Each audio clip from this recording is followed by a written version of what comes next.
Hello friends, मैं MS Srivastava आज फिर लेकर आया हूँ आपके लिए एक नया चैप्टर का एक्सप्लेनेशन जिसका नाम है the sermon at Banaras written by Betty Renshaw. तो चलिए हम लोग स्टोरी को समझते हैं। This story talks about Siddhartha Gautama who was born into a royal family full of worldly pleasures and facilities. दोस्तों, ये कहानी बात करती है सिद्धार्थ गौतम की, जो जिनका जन्म एक राजशाही परिवार में हुआ था और जिनके पास दुनिया की तमाम सुख सुविधाएं थीं। At 12 years of age, he was sent to a place far away from home to study and understand the sacred Hindu scriptures. और 12 साल की उम्र में ही उनको घर से बहुत दूर भेज दिया गया पवित्र हिंदू धर्म ग्रंथ को पढ़ने के लिए। On his return from this place, he got married to a princess. He got married to a princess named Yashodhara. और जब उनकी पढ़ाई पूरी हुई और वापस जब लौटे तो उनकी शादी एक प्रिंसेस से हो गई जिनका नाम यशोधरा था। And both of them continued living prestigious life. और शादी होने के बाद दोनों लोग काफी प्रतिष्ठित जीवन बिताने लगे, जैसा कि एक राजा के परिवार में राजकुमार का जीवन होता है, उनकी पत्नी का जीवन होता है, मतलब पूरी सुख सुविधाओं के साथ वो अपना जीवन बिता रहे थे। One day Siddhartha Gautama was on the hunt when he met 4 men। एक बार वो शिकार पर गए थे, वहां पर वो 4 अलग अलग लोगों से वो मिले। इनिशियली सबसे पहले he met the sick man, एक बीमार आदमी था। देन एन एज्ड मैन, फिर एक बूढ़ा आदमी से वो मिले। Followed by a funeral procession, उसके बाद देखा कि एक अंतिम संस्कार करने के लिए एक शव यात्रा निकल पड़ी थी। एंड अ मॉन्क, और बाद में उन्होंने देखा कि एक साधु who was begging for arms, मतलब एक भिक्षुक को देखा, वो भिक्षा मांग रहे थे। आर्म्स का मतलब यहाँ पे भिक्षा है। द साइट मीन्स दृश्य of these people shocked him to such an extent that Siddhartha decided to seek enlightenment. मतलब इन चारों दृश्यों को देखकर वो पूरी तरह से शॉक्ड हो गए, मतलब उनके दिल में गहरा धक्का लगा। इस तरह इतना बड़ा धक्का था कि उन्होंने सोचा कि आखिर ये सारी दुख तकलीफें लोगों के जीवन में क्यों है और मैं इतनी अच्छी जिंदगी कैसे व्यतीत कर रहा हूं। तो उन्होंने सोचा कि मुझे ज्ञान प्राप्ति के लिए घर से निकलना होगा, इन इन दुखों का कारण ढूंढना पड़ेगा। सो एनलाइटमेंट का मतलब यहाँ पे नॉलेज है, ज्ञान है। आफ्टर 7 years ऑफ एफर्ट, और 7 साल के कड़े प्रयासों और साधना के बाद, he finally got enlightened under a peepal tree. और 7 साल की कड़ी साधना के बाद उनको ज्ञान की प्राप्ति हुई एक पीपल के पेड़ के नीचे, जिसका नाम बोधि ट्री पड़ा। The Bodhi tree means a tree of wisdom, मतलब बोधि ट्री का मतलब ही होता है tree of wisdom. Wisdom means होती है बुद्धिमानी। अपॉन अटेनिंग सैल्वेशन, मतलब ज्ञान की प्राप्ति के बाद, ही बिगैन प्रीचिंग, वो उपदेश देने लगे घूम घूम कर। He gave his first sermon, sermon का मतलब यहाँ प्रीच है, उपदेश, religious lecture, in the city of Banaras. यानी कि उन्होंने पहला जो उपदेश है वो बनारस के सारनाथ में उन्होंने अपना पहला उपदेश दिया। There was a lady named किसा गौतमी। अब स्टोरी में एक नई कैरेक्टर का इंट्रोडक्शन होता है जिसका नाम है Kisa Gotami. Who son had died, उस जिसका बच्चा मर गया था। सफरिंग विद अनएंडिंग पेन, अब वो औरत बहुत बड़े दुखों से गुजर रही थी, ऐसा दुख जो कभी खत्म होने वाला नहीं था। She went from house to house looking for medicine to bring her son back to life. इसलिए वो घर घर घूमने लगी जाकर और सबसे पूछने लगी कि कोई दवा है जो मेरे बच्चे को फिर से ठीक कर दे, उसे फिर से जिंदा कर दे। People started thinking that the lady had lost her senses. अब लोगों को लगा कि लगता है बच्चे की मौत के कारण इस लड़की का, इस औरत का दिमाग खराब हो गया है, ये अपने आप में नहीं है, अपना आपा खो चुकी है। One day she met a man who directed her towards Lord Buddha, who could possibly have a solution for her problem. तो एक दिन एक आदमी उस औरत से मिला और उसने उसे सुझाव दिया कि आप जाओ, लॉर्ड बुद्धा बगल में आपको मिलेंगे इस जगह पर। उन्होंने एक जगह बताया और शायद उनके पास आपके समस्या का कोई समाधान हो।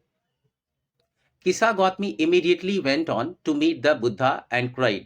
So किसा गौतमी तुरंत गई गौतम बुद्ध के पास और जोर जोर से रोने लगी, बोली, Lord and master, give me the medicine that will cure my boy. आप देखेंगे जैसा कि ऊपर पिक में भगवान बुद्ध साधना में बैठे हुए थे, तभी किस्सा गौतमी वहाँ पहुँचती है। आप देखेंगे यहाँ पे एक पिक्चर में एक लेडी है जो भगवान बुद्ध से रिक्वेस्ट कर रही है और अपने मरे हुए बच्चे को उनके सामने रख देती है। आप जैसा देखिए इस पिक्चर में आप देख रहे हैं। वो भगवान बुद्ध से कहती है कि हे भगवान, आप मुझे वो दवा दें जिससे मेरा बच्चा ठीक हो जाए। On this statement by the lady, Buddha asked her to get some mustard seeds for him on the condition that the mustard seed should be brought from the house where not a single person had lost a child, husband, parent or even a friend. तो भगवान बुद्ध ने कहा कि मुझे एक मुट्ठी भर सरसों ला कर दो। सरसों होता है ना, सीड। और उन्होंने कहा कि एक कंडीशन भी है, एक शर्त भी है। आपको सरसों उसी घर से लाना है जिस घर में किसी भी व्यक्ति की मौत ना हुई हो, जिस घर ने अपना बच्चा नहीं खोया हो, जिस घर ने अपना पति नहीं खोया हो, अपना पेरेंट, अपने माता-पिता नहीं खोया हो और इवन अ फ्रेंड, और उस घर ने अपना दोस्त ने भी नहीं खोया हो। वैसे ही घर से मुझे वो एक मुट्ठी सरसों चाहिए। रिवाइव्ड विद होप मतलब उम्मीदें बंध जाने के बाद किस्सा Gautami once again went on search from house to house, but to her dismay she could not find mustard seeds from a house that would fulfill Buddha's condition. चूंकि उनमें किस्सा गौतमी में एक आशा और उम्मीद की किरण तो जगी कि अगर भगवान का ये कंडीशन मैं फुलफिल कर देती हूँ तो मेरा बच्चा बच जाएगा। इसलिए वो एक घर से दूसरे घर तक भटकती रही, और लेकिन उसको काफ़ी शॉक लगा ये जानकर कि कोई भी घर ऐसा नहीं था जिसमें किसी की मौत ना हुई हो, या उसके पति की, या उसके भाई-बहन की, या उसके दोस्त की, या बेटे की, या बेटी की, या रिश्तेदार की, या अन्य लोगों की। मतलब हर घर, कोई घर ऐसा नहीं था जहाँ पर किसी की मौत ना हुई हो। इसलिए वो बुद्धा के कंडीशन को फुलफिल नहीं कर पाई। डिसहार्टेंड, वो काफ़ी हतोत्साहित हो गई। She sat at the edge of the road, road के किनारे पर बैठ गई and realising how selfish she had been, और तब उसको जाकर इस बात का एहसास हुआ कि भगवान बुद्ध मुझे क्या सिखाना चाहते थे। उसने रियलाइज किया, फील किया कि वो कितनी स्वार्थी हो चुकी है, अपने ही स्वार्थ में बस जी रही है। She became conscious of the fact that men were mortal and no one could escape the cycle of life. Finally उसको इस ज्ञान की प्राप्ति हुई कि इस दुनिया में जो भी आया है उसको एक न एक दिन मरना ही है, यानी मनुष्य मरणशील है और कोई भी जो है इस जीवन के चक्र से बच नहीं सकता। This was exactly what Buddha wanted her to understand, और भगवान बुद्ध भी उसको एग्जैक्टली यही सिखाना चाहते थे। Lord Buddha taught a valuable lesson to all that feelings of sorrow and grief only worsen man's suffering and pain. भगवान बुद्ध ने एक बहुत ही महत्वपूर्ण पाठ और सबक हम लोगों को सिखाया है कि ये जो दुख की जो फीलिंग होती है और जो दुख होता है जिसमें आप सिर्फ रोते रहते हैं, ये सिर्फ इंसान के दुख और उनकी तकलीफों को और बढ़ा देता है और बद से बदतर स्थिति में पहुंचा देता है। According to Lord Buddha, one should not grieve, भगवान कहते हैं कि हमें किसी के चले जाने पर दुख और शोक नहीं व्यक्त करना चाहिए, रोते नहीं रहना चाहिए। वी शुड नॉट वीप और be miserable at something which is bound to happen. वो कहते हैं कि जिस चीज का होना तय है उसके चले जाने पर हमें रोना नहीं चाहिए, हमें मिजरेबल फील में यानी दयनीय स्थिति में नहीं अपने आप को पाना चाहिए, because it will keep man away from obtaining peace of mind, क्योंकि इससे जो है ना इंसान अपनी मानसिक शांति से दूर हो जाता है, यानी उस इंसान को कभी चैन नहीं मिल पाता, क्योंकि वो किसी के चले जाने से ऑलरेडी अपने मन को वो खराब कर रहा है, रो रो कर, याद करके, सोच के। तो ऐसा इंसान अपने अपने शरीर को बल्कि कष्ट ही देता है, उसे मानसिक शांति की प्राप्ति नहीं होती। भगवान बुद्ध कहते हैं it will only multiply the pain and suffering, इससे आपका जो दर्द है और तकलीफ है वो और बढ़ता ही चला जाएगा, एंड दस लीडिंग टू फिजिकल वीकनेस, इससे आप शारीरिक रूप से कमजोर हो सकते हैं। मोर ओवर, इसके अलावा no amount of grief would bring back the dead, और सबसे बात कहते हैं उन्होंने महत्वपूर्ण बात कही कि आप कितना भी रो लो, कितना भी शोक मना लो, जो लोग मर गए हैं, हमें छोड़कर चले गए हैं, वो आपके रोने और शोक मनाने से कभी वापस नहीं आएंगे। It is very important to understand that one must renounce feelings like sorrow and grief.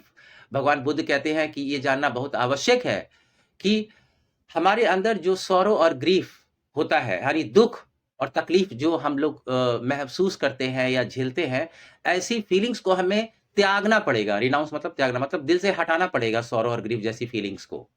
As क्योंकि it is the only way that leads to the path of salvation, और ऐसा करके ही मनुष्य मोक्ष की प्राप्ति कर सकता है। यानी परमात्मा से उसका मिलन हो सकता है। दोस्तों, आपकी सुविधा के लिए इस चैप्टर का पूरा क्वेश्चन आंसर मैंने इस यहाँ पीडीएफ फॉर्म में दे दिया है, और इसका लिंक मैंने डिस्क्रिप्शन बॉक्स में पोस्ट कर दिया है। आप चाहे तो वहाँ पर जाकर इसे पढ़ सकते हैं, याद कर सकते हैं, लिख सकते हैं, कॉपी कर सकते हैं। दोस्तों, अगर आपको मेरी टीचिंग अच्छी लगती है तो प्लीज़ आप मेरे channel English tutor by M S Shrivastava को शेयर, सब्सक्राइब और लाइक करें, और दोस्तों को भी रिकमेंड करें। Thank you very much for your support.